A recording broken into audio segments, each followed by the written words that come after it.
বাংলাদেশের মতন এত ছোট জায়গায়, ছোট দেশে এত বৈচিত্র্যময় সুর আমার মনে হয় না পৃথিবীর আর কোনো জায়গায় আছে বলে। সঙ্গীত জিনিসটাকে দেখা যায় না, অনুভব করা যায়। ভালো লাগে না কোনো কিছু তোকে ছাড়া।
আমি পিন্টু ঘোষ,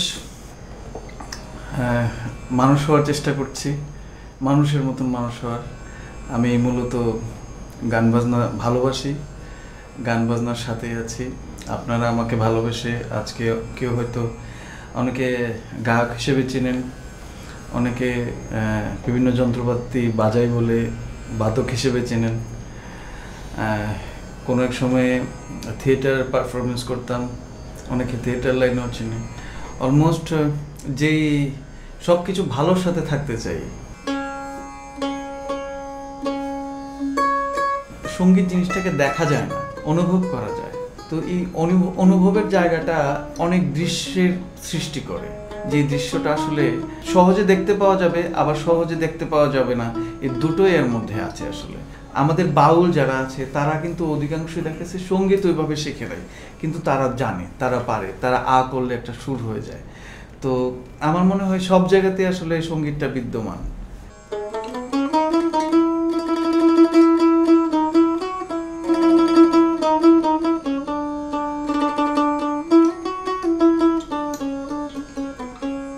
সঙ্গীত একটা অন্যরকম টান, একটা মায়া।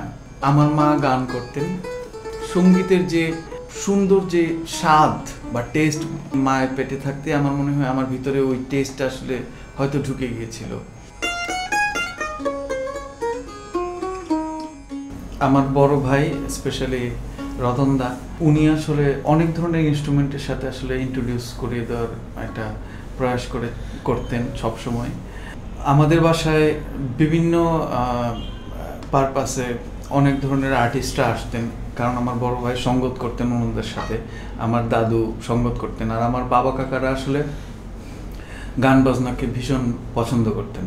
তো এই আসরগুলোর মাঝখানে আসলে দেখতাম যে তারা একটা বোবা যন্ত্র বাজাচ্ছে, কিন্তু যন্ত্রটা আসলে কথা বলতেছে। এইভাবে আসলে যন্ত্রের প্রতি আমার মানবিক প্রেমটা আসলে উজ্জীবিত হয়ে গেছিল। তো এক পর্যায়ে প্রত্যেকটা যন্ত্র আসলে কিভাবে শব্দ তৈরি করে, এই যন্ত্রটার সাউন্ডটা কিভাবে আসে, বা বিভিন্ন বাণী বা বিভিন্ন মডিউলেশন যন্ত্রের মধ্যে আসলে কিভাবে কাজ করে, একটু গবেষণামূলক জিনিস আমার ছোটবেলা থেকেই ছিল। এই জন্য অনেক যন্ত্র আসলে ভেঙে চুরে আবার নতুনভাবে তৈরি করারও চেষ্টা করতাম। তো এইভাবে আসলে যন্ত্রের সাথে আসলে ইন্ট্রোডিউস। আর যন্ত্র কি আমাদের হাত পা সব কিছু আসলে আমরা মানব যন্ত্র, যে এটাও কিন্তু একটা যন্ত্র, এটাও বাজে লাইক। সো এইভাবে আসলে যন্ত্রপাতির প্রতি একটা প্রেম চলে আসছিল। এর মধ্যে শুরু করেছিলাম আসলে তবলা দিয়ে।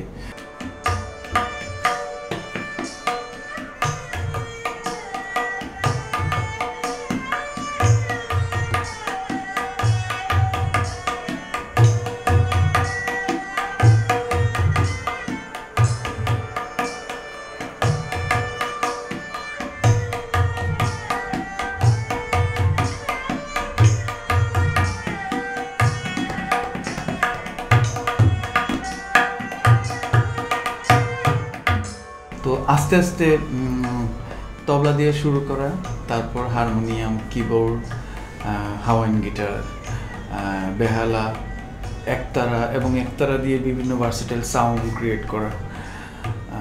আর রিদমিক যন্ত্রগুলো আমাকে খুব টানতো। তারপরে আসলে ফ্রেটলেস যন্ত্রগুলো আসলে আমাকে টানা শুরু করলো, কারণ ফ্রেটলেস যন্ত্রগুলোর মধ্যে একটা অন্যরকম আনন্দ। এমন এমন নোট পাওয়া যায় ফ্রেটলেস যন্ত্রের মধ্যে যেগুলো আসলে ফ্রেটওয়ালা যন্ত্র বা রিডওয়ালা যন্ত্রতে আসলে সহজে পাওয়া যায় না।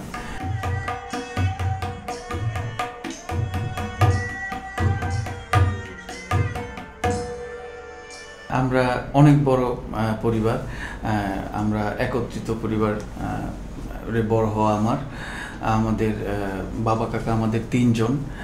আমার বাবার নাম গিরেন্দ্র ঘোষ, কাকা ধীরেন্দ্র ঘোষ এবং বীরেন্দ্র ঘোষ, এবং আমার মেজ কাকা বীরেন্দ্র ঘোষ উনি সবসময়ই আসলে সুন্দর সঙ্গীতকে খুব সাপোর্ট করতেন, নয়েসের বাইরে যেগুলো হইতো আসলে। তো সেই সুবাদে ভালো গান গাইলে উনি বাহবা করতেন। আর আমার বোন বর্দি, জবাদি, রিক্তাদি, মনিদি, মুক্তাদি, ওনারা আসলে আমাকে দারুণভাবে সাপোর্ট করতেন। এবং আমি যখন পড়াশোনা করতাম তখনও আমার দেখছে পড়তে বসছি, বইয়ের পাশে আমার একটা বাঁশি আছে, তো বইয়ের দিকে তাকাচ্ছি আবার বাঁশিও বাজাচ্ছি।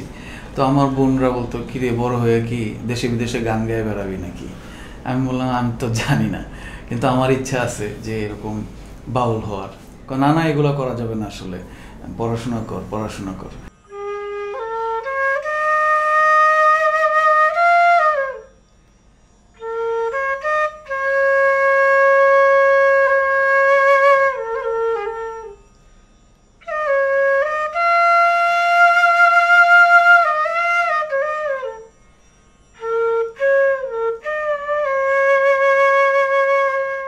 সঙ্গীতের মধ্যে এই কথাটা বিদ্যমান যে সঙ্গতের মাধ্যমে আসলে সঙ্গীত হয়। আর যারা সঙ্গত করেন আমার সাথে, তারা দর্শকরাও কিন্তু আমার এক ধরনের সঙ্গতকারী, কারণ ওনাদের জন্যে কিন্তু একটা পারফরমেন্স ওই লেভেলটা আসলে ছুঁতে পারে। সো ওনাদেরকে কোনোভাবেই আলাদা করা যাবে না।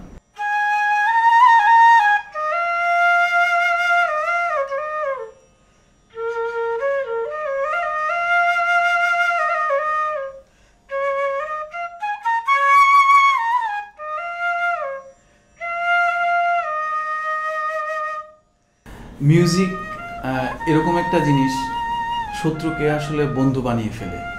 তো আমি বলবো যে এটা আসলে একটা ঐশ্বরিক শক্তি, ঐশ্বরিক দান।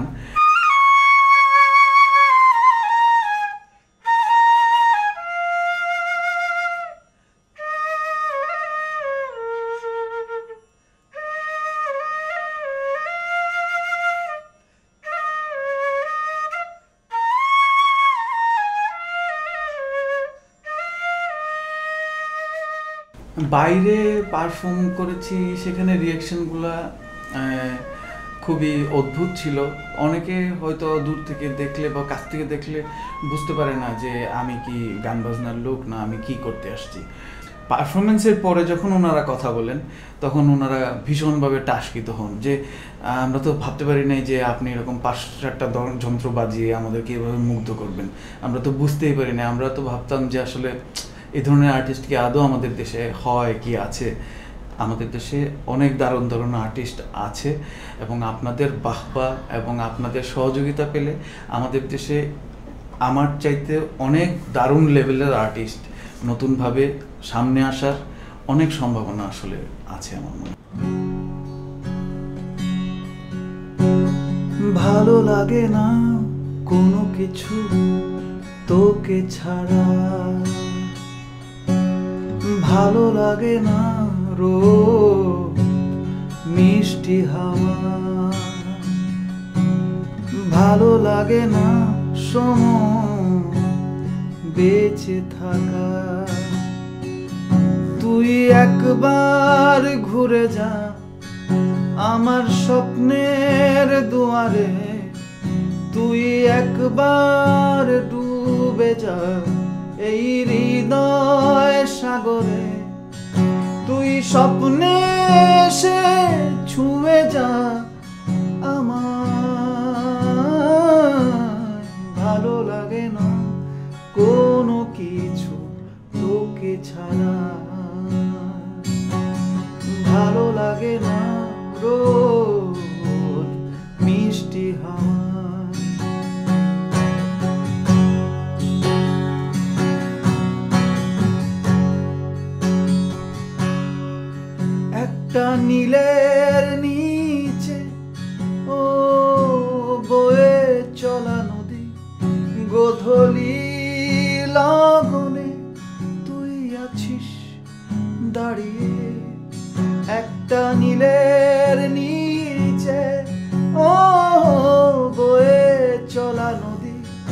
গোধূলি লগনে তুই আছিস দাঁড়িয়ে, এমন একটা ক্ষণ শুধু তোকে দিতে জানিয়ে দিয়েছি আমি বিধাতাকে। তুই একবার ঘুরে যা আমার স্বপ্নের দুয়ারে, তুই একবার ডুবে যা এই হৃদয় সাগরে, তুই স্বপ্নে এসে ছুঁয়ে যা আমার। ভালো লাগে না কোনো কিছু তোকে ছাড়া। আজকের যে বাচ্চাটা বা আজকে যার জন্ম হয়েছে তাকে অন্তত সুন্দর একটা সুর শোনান, একটা গান শোনান, সুন্দর যারা পারফরমেন্স করেন ওনাদের পারফরমেন্সটা সরাসরি দেখানোর চেষ্টা করেন। আর আমি এটাই বলতে চাই যে আমাদের দেশের সঙ্গীতের অনেক সম্ভাবনার একটা জায়গা আছে। আমার মনে হয় এখনও আমাদের সঙ্গীতটাকে আমরা ইন্টারন্যাশনালি ওইভাবে আমরা এখনও পৌঁছতে পারি নাই। আমরা যদি আমাদের সঙ্গীতটাকে আরও সম্মান শ্রদ্ধা করি, চর্চা করি, তাইলে আমার মনে হয় আমাদের দেশের সঙ্গীতটা পৃথিবীর যে কোনো জায়গায় দারুণভাবে সমাদৃত হবে।